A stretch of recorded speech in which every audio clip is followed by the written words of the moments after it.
Ari Yoga, salah satu aktivis yang bekerja di Taichung ini kerap sekali menangani banyak sekali permasalahan dialami oleh PMI yang ada di Taiwan ini.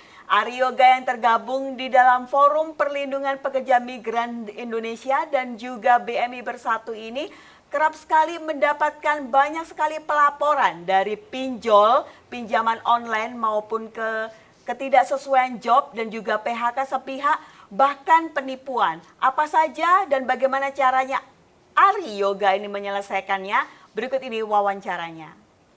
Ya, Bapak terima kasih dan selamat datang di kantor di studio Central News Agency Fokus Taiwan Indonesia.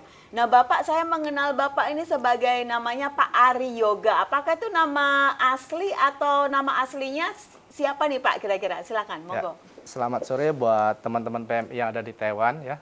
Nama saya Samsul Arifin ya, selaku ketua dari Forum Perlindungan Migran Indonesia di Taiwan atau sebagai LBH-nya dari BMI Taiwan Bersatu. Nah, nama aslinya memang Samsul Arifin, cuma panggilan di seluruh negara penempatan saya pernah bertugas di situ Pak Ari Yoga gitu. Berarti teman-teman ini lebih banyak yang mengenal nama Anda sebagai Ari Yoga ya, Pak? Ari Yoga ya. Iya. Bahkan seluruh ibaratnya itu media sosial saya itu Ari Yoga. Karena yoganya itu kita pakai dari Bali.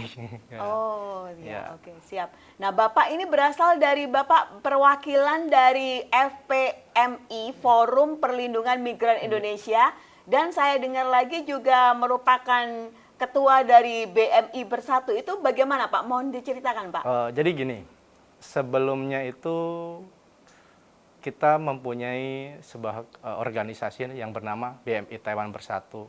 Sebenarnya saya sudah tidak mau berurusan dengan masalah perlindungan PMI, tetapi banyak support dari teman-teman yang mengenal saya di Taiwan, banyak laporan, bahkan akhirnya saya terketuk hati lagi untuk berdiri memakai nama BMI Taiwan Bersatu. Nah, cuma di sini karena saya banyak teman atau kenalan di Jakarta, di kantor-kantor besar dari perlindungan migran, ya disitulah kita ada call dengan Bapak Ketua Mahfud SHMH sebagai ketua Bapak Ketumnya DPP FPMI di Jakarta. Wah, mantap sekali nih Pak. Nah, saya melihat dari profil Bapak ini ternyata Bapak tidak hanya menangani permasalahan pekerja migran di Taiwan, tetapi di seluruh dunia, ada di Malaysia, ada di Arab Saudi terutama. Nah, itu gimana Pak kerjanya Bapak? Bagaimana Bapak memberikan kontribusi terhadap sampai pekerja migran di seluruh dunia? Gimana itu Pak? Jadi gini Bu Mira ya, untuk masalah penanganan PMI itu saya agendakan di luar jam kerja saya. Ya, mungkin di jam 7 atau sampai jam 10 malam, mungkin sampai juga larut malam ya, karena jam antara mungkin negara sini sama negara lain juga berbeda waktu kan gitu. Nah, cuma namanya kita apa ya? Sosial itu kan kita tidak pernah memandang dari mana negara itu berada. Yang penting mereka tetap satu wadah negara Indonesia atau satu merah putih. Disitulah saudara kita. Dan situlah kita wajib hadir untuk menolong atau mendampingi mereka yang memang membutuhkan pertolongan apapun itu. Yang penting jelas bukti termasuk dari permasalahannya seperti apa, kronologinya seperti apa. Kalau memang itu akurat benar, butuh pendampingan, kita dampingi. Tapi kalau ceritanya tidak sesuai dengan cerita A dan B-nya, kita nggak berani. Karena kita berurusan dengan hukum itu berat. Iya. Oke Pak, sebelum kita melanjutkan ya perbincangan kita saat ini mengenai apa saja ya kasus-kasus yang pernah Bapak selesaikan, terutama mengenai pekerja migran Indonesia yang sudah Bapak di sini sudah Bapak selesaikan kasusnya. Nah, sebelum kita melangkah lebih jauh nih Pak, saya pengen berkenalan, mungkin teman-teman di sini juga ingin berkenalan dengan Bapak. Boleh. Bapak asalnya sampai dari mana Pak? Terus Bapak di sini bekerja di daerah mana? Terus bekerja di mana Pak? Silakan Pak, monggo Ya, Pak. saya berasal dari Kabupaten Banyuwangi, ya. Dari Kabupaten Banyuwangi, status agama saya Hindu, ya. Karena kami dijunjung untuk menjadi apa? Orang jujur, amanah itu berat gitu ya. Jadi kerjaan saya di Taichung, saya di situ kerja ya sama seperti teman-teman PMI yang lainnya di sektor formal. Akan tetapi semaksimal mungkin saya usahakan untuk apapun ada laporan, apapun ada keluhan, ada mungkin konsultasi akan saya siap untuk saya dampingi. Iya, luar biasa ini Bapak. Bapak Ari Yoga juga yang kami tahu Bapak ini sangat dekat dengan Kantor Dagang Ekonomi Indonesia, terutama dengan Bapak Kepala Arif ya, Arif Sulistyo, dan juga dekat dengan beberapa pejabat penting yang ada di kementerian dan juga di P2MI yang ada di Indonesia. Nah Pak, mungkin Bapak sudah berapa lama melakukan berkontribusi untuk menangani perlindungan pekerja migran Indonesia, itu sudah berapa tahun sih Pak? Kira-kira totalnya? Kalau dihitung tahunnya Mbak ya, kita ya mungkin udah lama sekali ya. Saya di Arab Saudi sendiri 7 tahun ya. Mungkin di negara lainnya gitu. Belum lagi di negara lain itu kita paling nggak setahun gitu, 2 tahun. Jadi kalau dihitung tahunnya kadang saya lupa sendiri karena banyaknya problem di lapangan laporan gitu ya. Yang penting bagi saya nggak butuh berapa tahun saya melakukan tindakan seperti ini. Yang penting saya ikhlas menjalani apa yang saya lakukan. Wah, luar biasa sekali. Pak, kira-kira di kalangan pekerja migran Indonesia yang ada di Taiwan ini, Bapak kan menangani banyak nih Pak, dari sektor, mungkin ada sektor konstruksi, sektor pabrik, sektor informal juga. Nah, kira-kira yang paling banyak rentan mengalami masalah itu dari sektor mana Pak? Masalah paling rentan ya untuk di Taiwan ini dari sektor informal. Jadi teman-teman yang perawat ya. Banyak di situ dulu tahun 2000, kalau nggak salah 2021, 22 ya. Itu dalam 1 bulan kita dapat laporan itu kurang lebih ada 50-60 orang pengaduan. Bahkan bukti pengaduan-pengaduan tersebut kita sudah sampaikan di akhir tahun, baik dari saya sendiri yang menyerahkan, bahwa ada anggota saya yang dulu masih di BMI, itu menyerahkan langsung ke perwakilan Naker KDI.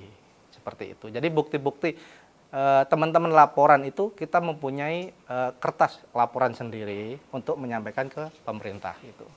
Wah, luar biasa sekali. Kira-kira apa saja Pak permasalahannya, mungkin bisa dideskripsikan Pak, dijelaskan teman-teman biar teman-teman tahu permasalahan seperti apa gitu Pak yang paling banyak dialami oleh teman-teman informal ini Pak. Kalau teman-teman informal itu permasalahannya itu bervariasi ya.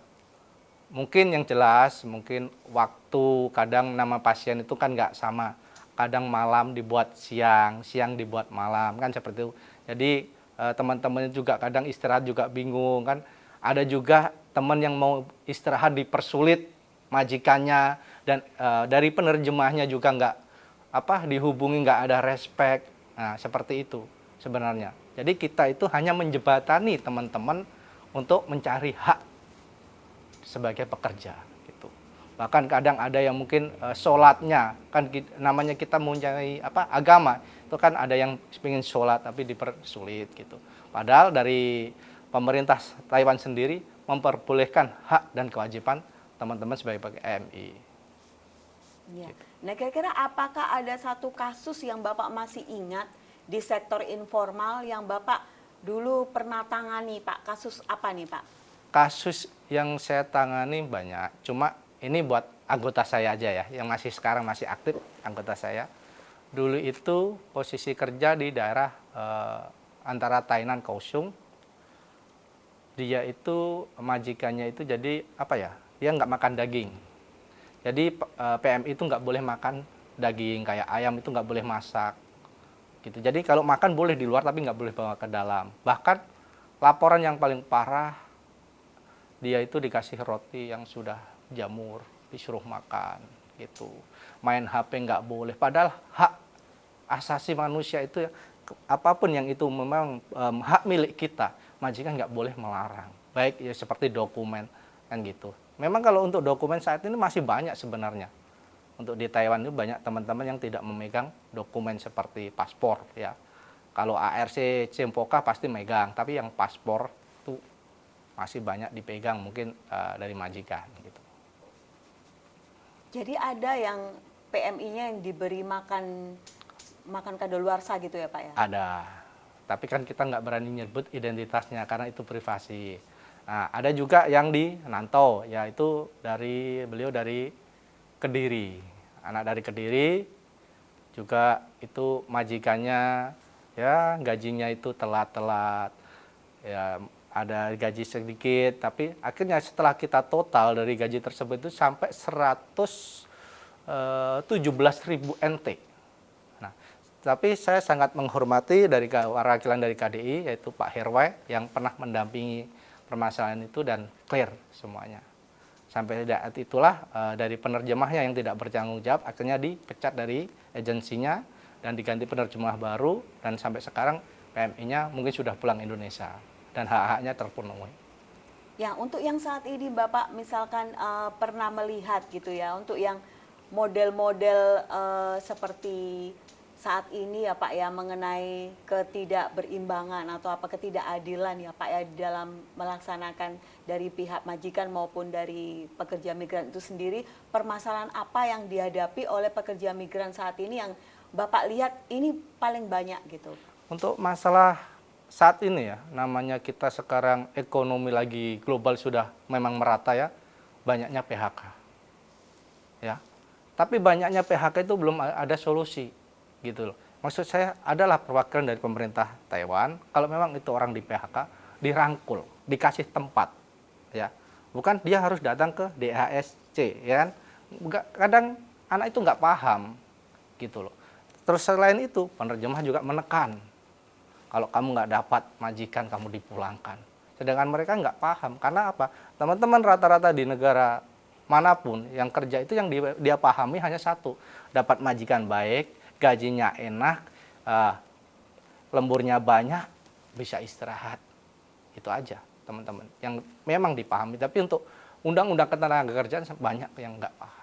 Mengenai PHK sepihak ini apakah dialami oleh pekerja migran sektor formal ya Pak kebanyakan? Formal, kebanyakan formal. Ya, bisa diceritakan mungkin ada satu kasus mengenai pekerja migran yang di PHK secara sepihak ini Pak? Ada, kurang lebih ada 7 orang, ya.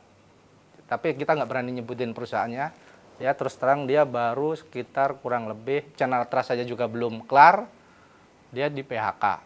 Dia minta pertanggungjawaban.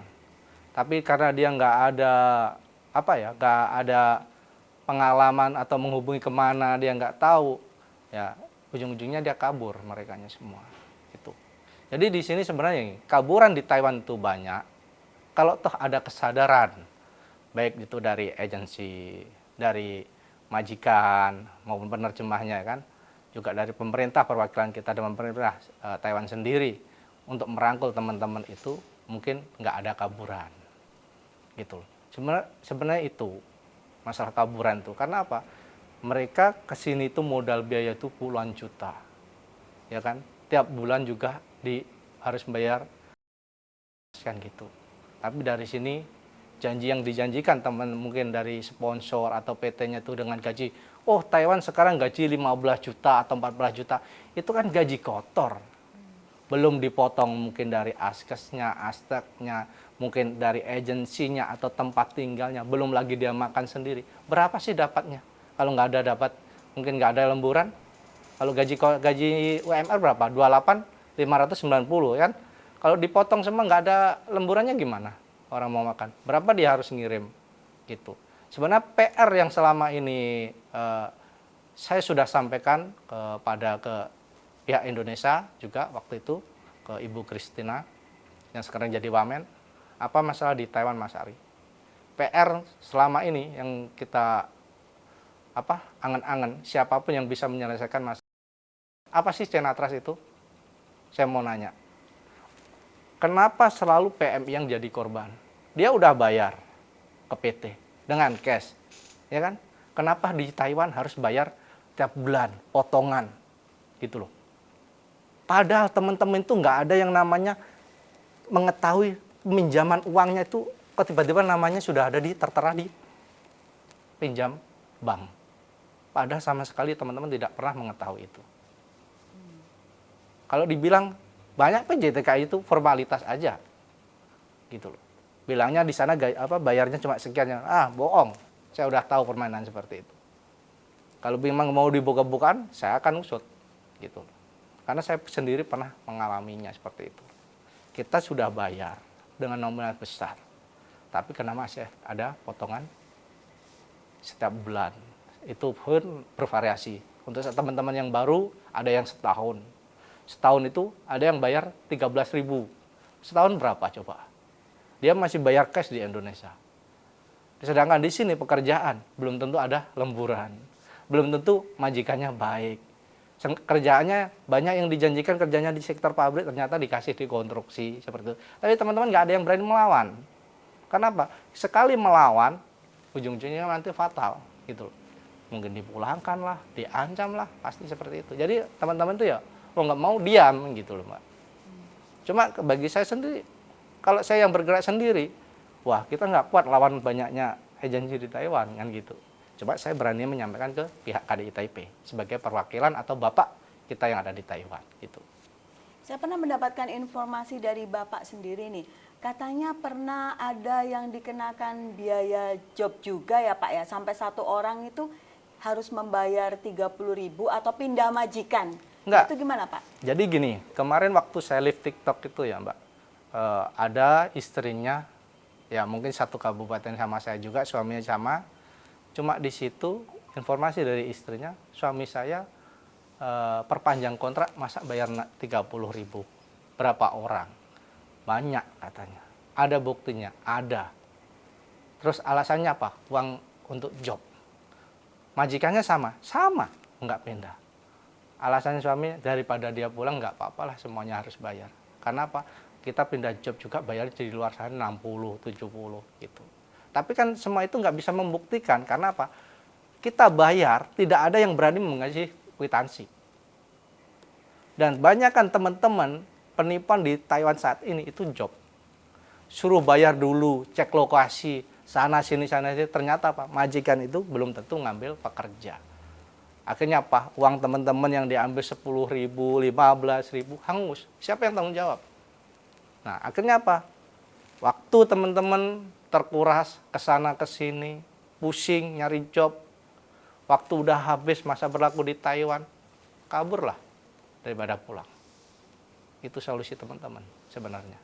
Bukan teman-teman ingin kabur. Coba kalau ibaratnya, oh kita di sini finish, atau mungkin oh di sini udah di PHK, tapi ada satu tempat atau satu wadah itu ya, satu rumah lah ibaratnya menampung semua teman-teman yang bermasalah itu, tapi bukan agensi yang mungkin ada agensi yang baik ya, yang kerjasama dengan pemerintah Taiwan atau Indonesia dari KDI yang bisa mengambil di situ, yang memenuhi syarat aja. Yang nggak memenuhi syarat jangan. Gitu. Kita harus tegas. Karena apa? Kasihan, jangan PMI yang jadi korban terus. Kenapa banyak dari mungkin teman-teman dari organisasi lain kayak kemarin yang saya lihat di 1 Mei kan, Hari Buruh itu ada yang orasi minta mungkin gaji PRT harus disamakan sama formal kan gitu.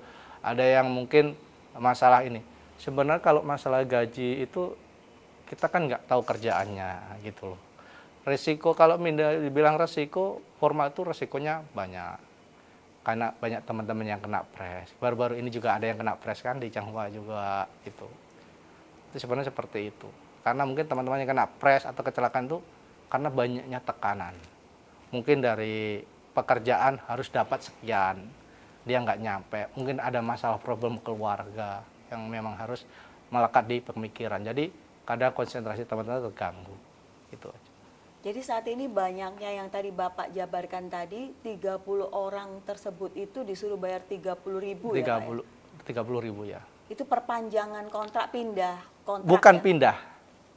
Itu bukan pindah. Jadi tetap satu majikan Mbak Mira. Itu satu majikan cuma perpanjang kontrak aja. Perpanjangan kontrak itu diminta 30.000 pada majikan yang sama. Majikannya sama.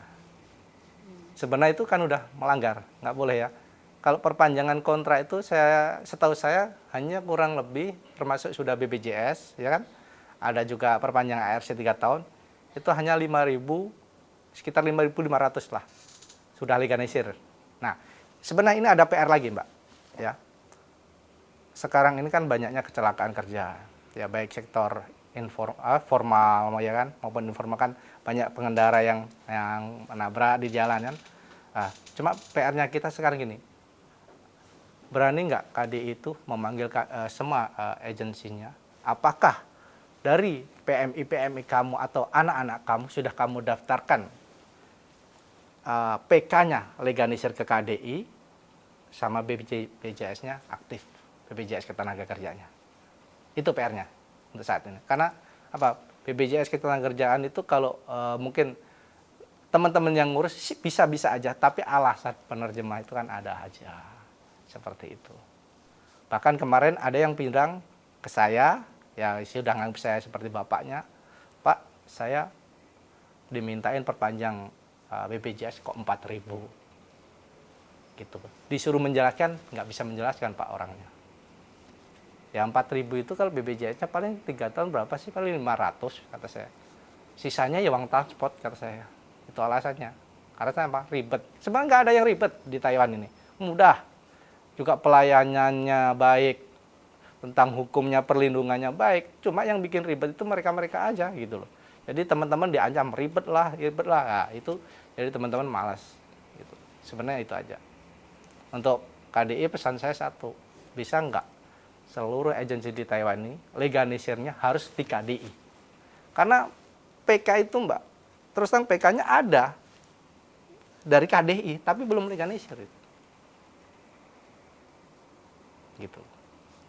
Jadi teman-teman BPJS-nya juga nggak aktif. BPJS Ketenagakerjaan. Karena apa? Untuk saat ini kan BPJS Ketenagakerjaan itu wajib. Tapi banyak di luar sana mungkin ya ribuan orang PMI yang tidak didaftarkan agensinya seperti itu, BPJS itu. Sebenarnya itu aja.